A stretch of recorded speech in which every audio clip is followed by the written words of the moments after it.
Olá, gente, como vai?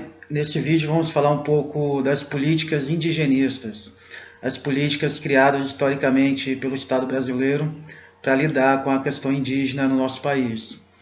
Primeiro é importante distinguir política indigenista de política indígena. Então, política indigenista é aquela política formulada pelo Estado brasileiro e que atinge, que afeta a vida dos índios. Enquanto a política indígena são as próprias formas de organização dos índios para defender e reivindicar seus direitos. Então há uma diferença importante aí. A história da relação do Estado colonial português com os indígenas no Brasil teve nas missões jesuíticas um dos seus principais elementos, né? Os jesuítas eram uma ordem religiosa surgida no século XVI em Portugal, e tinha o objetivo, em certo sentido, basicamente de catequizar e difundir o catolicismo, em grande medida em resposta à reforma protestante. Então, os jesuítas, quando eles vêm ao Brasil, eles criam as missões, que eram aldeamentos, que tinham o objetivo de atrair os indígenas, né? Atrair os indígenas para convertê-los ao catolicismo. Então, no período colonial, até o século XVIII, quando os jesuítas vão ser expulsos pelo Marquês de Pombal, nesse período, no período colonial, os indígenas, então, eles ficam entre entrar em choque com o Estado português, né, com o Estado colonial português, ou aderir ao catolicismo, aderir às missões jesuíticas. Na verdade, foram a instituição mais presente, digamos assim, no interior do território nacional. E, como eu falei, a partir do século XVIII, os jesuítas são expulsos, e só no começo do século XX, depois que o Brasil já tinha virado uma república, já tinha ficado independente, já tinha virado uma república, é que surge um órgão que é o SPI, o Serviço de Proteção ao Índio, que no começo chamava-se Serviço de Proteção ao Índio e de Localização de Trabalhadores Nacionais. Então, a ideia do SPI era justamente de atrair os indígenas para integrá-los à sociedade nacional como trabalhadores, né? Então, como que surge essa ideia, então, do SPI, né?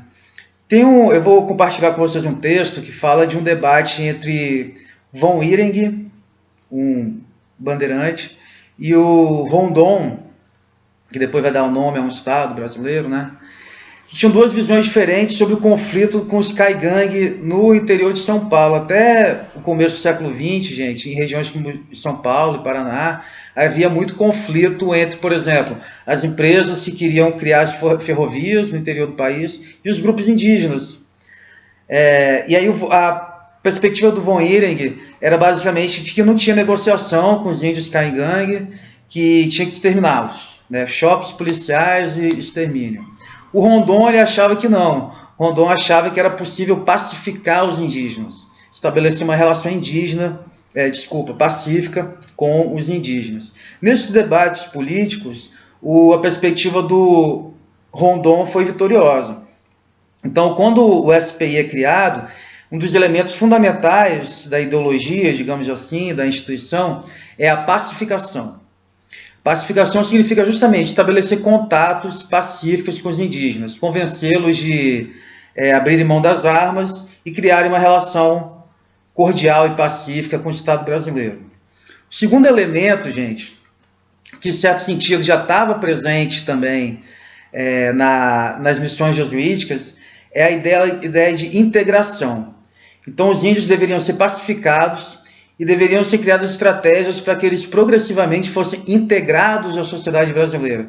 Integrados, gente, no sentido de abrirem mão progressivamente dos seus costumes, que eram considerados selvagens e primitivos, e ingressarem à civilização brasileira, digamos assim. Então, a primeira estratégia do Serviço de Proteção Índio era a pacificação.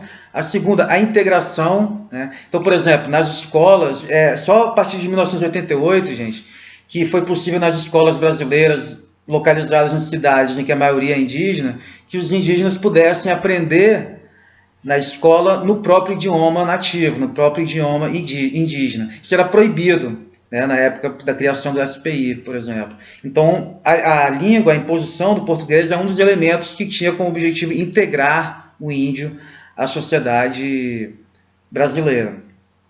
Então, a gente tem a pacificação, a gente tem a integração e a gente tem a tutela. O terceiro elemento da relação entre o SPI e os grupos indígenas no Brasil é a tutela. O que significa tutela, gente?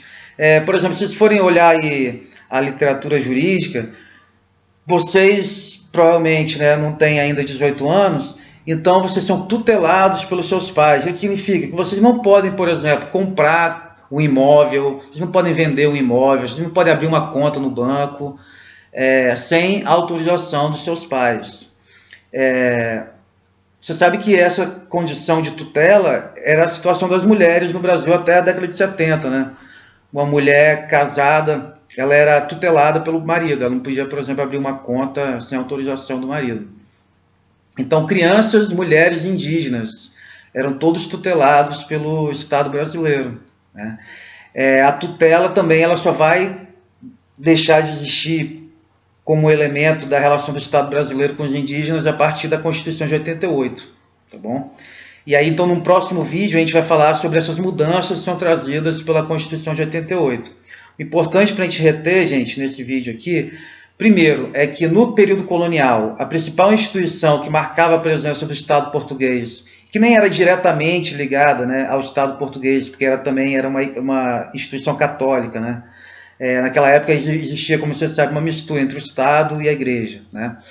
Então, as missões jesuíticas eram a principal instituição ali da presença portuguesa, né, no interior do Brasil. O objetivo era atrair os indígenas para convertê-los ao catolicismo. Então, os índios ficavam entre a cruz e a espada, né? Ou ficavam expostos a choques com os bandeirantes, com os conquistadores, ou eles aderiam às missões jesuíticas, mas aí tinham que abrir mão da sua cultura, se tornar católicos.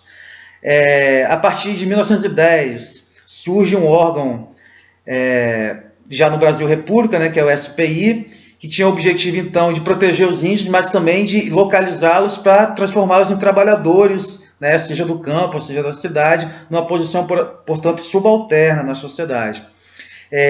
O Rondon ele vai propor a pacificação, né, da relação do Estado brasileiro com os índios, então pacificar os índios, integrá-los de maneira subalterna e mantê-los tutelados pelo Estado brasileiro. Pacificação, integração e tutela são os principais conceitos que traduzem a relação do Estado brasileiro com os indígenas até 1988.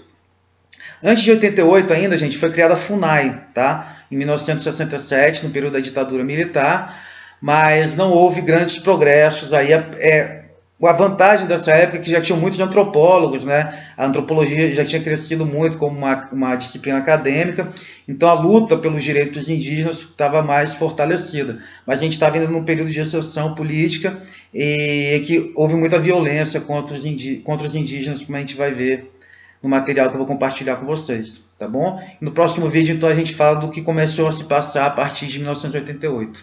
Um abraço.